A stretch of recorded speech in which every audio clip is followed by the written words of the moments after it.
PSI या UGC net का result announce हो गया है और उसके बाद से ही जो भी कैंडिडेट अगली बार एग्जाम देने वाले हैं ना, उनके मन में एक सवाल आ रहा है कि भाई जिन लोगों ने एग्जाम क्लियर किया है उनकी स्ट्रेटेजी क्या रही थी, उन्होंने कौन कौन से टिप्स अपनाए थे। तो हमने उनकी मदद करने के लिए क्या किया कि जिन लोगों ने एग्जाम क्लियर किया है उनसे बात की और जानने की कोशिश की कि उन्होंने प्रिपरेशन के दौरान कौन कौन से टिप्स अपनाए, कौन सी स्ट्रेटेजी अपनाई और साथ ही पढ़ाई कैसे की।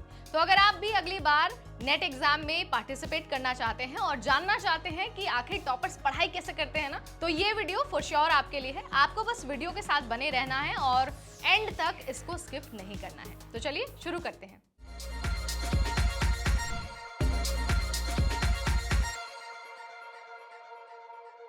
तो जिन भी लोगों ने इस एग्जाम को क्लियर किया है ना, एक बात उनकी प्रिपरेशन की बहुत कॉमन रही है और उन लोगों ने ये कहा है कि आपको पेपर 1 और पेपर 2 दोनों को ही इक्वल वेटेज देना है और दोनों की तैयारी को सेम रखना है। यानी कि ये नहीं करना है कि सिर्फ पेपर 1 पे फोकस कर लिया और ये भी नहीं करना है कि सिर्फ पेपर 2 पर फोकस कर लिया। ज्यादातर लोग क्या करते हैं कि अपने मेन सब्जेक्ट वाले पेपर यानी कि पेपर 2 पर फोकस करते हैं, जिसकी वजह से क्या होता है, पेपर 1 खराब हो जाता है और पेपर 1 खराब होता है तो आपको पता ही है फाइनल रिजल्ट पर तो इसका असर पड़ेगा ही। तो पेपर 1 और पेपर 2 दोनों को इक्वल वेटेज देना है। उसके बाद जिन लोगों ने इस एग्जाम को क्लियर किया है उनका ये भी कहना है कि पेपर 1 का एक बहुत इंपॉर्टेंट पार्ट है रिसर्च। आपको रिसर्च पढ़ना बहुत अच्छे से फोकस करना है।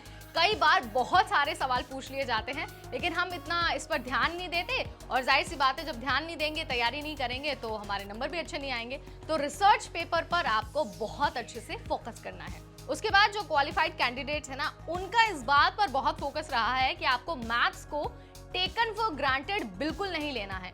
Mean, mode, median, compound interest और सिंपल इंटरेस्ट, इन सब से मिलाकर सवाल नेट एग्जाम में जरूर पूछे जाते हैं। तो आपको क्या करना है, अपनी थ्योरी पार्ट के साथ साथ ना मैथ्स को भी उतना ही टाइम देना है और मैथ्स की प्रिपरेशन भी उतनी ही करनी है। ये मैं नहीं बोल रही हूँ, ये उन लोगों ने कहा है जिन्होंने एग्जाम को क्लियर किया है। तो आपको इस बात को बहुत अच्छे से नोट डाउन करके रख लेना है। उसके बाद बारी आती है क्रोनोलॉजी की, यानी कि अगर बात हो पेपर 2 की मास कम्युनिकेशन पेपर की अगर मैं बात करूं तो जाहिर सी बात है कि मास कम्युनिकेशन है तो उसमें न्यूज़पेपर से रिलेटेड सवाल तो पूछा ही जाएगा।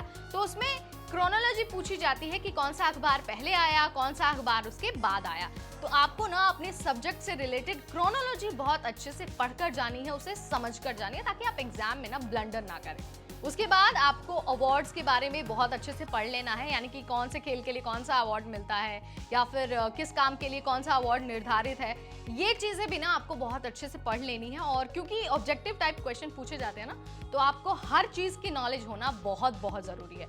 अगेन ये मेरे टिप्स नहीं है, ये उन लोगों के टिप्स हैं जिन लोगों ने ऑलरेडी एग्जाम को क्लियर कर लिया है। तो अगर आपको एग्जाम में बैठना है तो आपको इन पॉइंट्स को अपने माइंड में बहुत अच्छे से रीड कर लेना होगा। जाने से पहले मैं आपको एक प्रो टिप जरूर दे देती हूँ, यानी कि आपको किसी भी टॉपिक को छोड़ना नहीं है, चाहे वो बात पेपर 1 की हो या हो पेपर 2 की बात। अक्सर हम क्या सोचते हैं ना कि यार ये वाला इंपॉर्टेंट नहीं है, हो सकता है ये ना आए, तो हम उसको स्किप कर देते हैं। लेकिन पेपर बहुत वेरिएशन वाला है, किसी भी टॉपिक से अगर वो आपके सिलेबस में है तो किसी भी टॉपिक से सवाल पूछा जा सकता है। तो आपके सिलेबस के किसी भी टॉपिक को आपको स्किप नहीं करना है, हर टॉपिक को अपने प्रिपरेशन में इंक्लूड करना है। ये बहुत जरूरी टिप है, आपको इस बात का बहुत अच्छे से ध्यान रखना है। ना ही आपको मैथ्स को टेकन फॉर ग्रांटेड लेना है, ना ही किसी दूसरे टॉपिक को टेकन फॉर ग्रांटेड लेना है।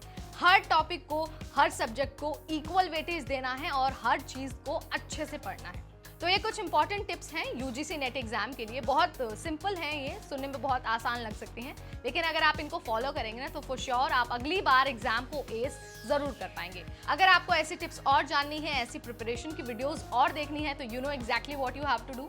जाने से पहले चैनल को सब्सक्राइब कर दीजिए, बेल आइकॉन को प्रेस कर दीजिए ताकि जैसे ही कोई अपडेट आए सीधा आपके पास सबसे पहले पहुंच जाए। Till then, this is me Neha Upadhyay signing of.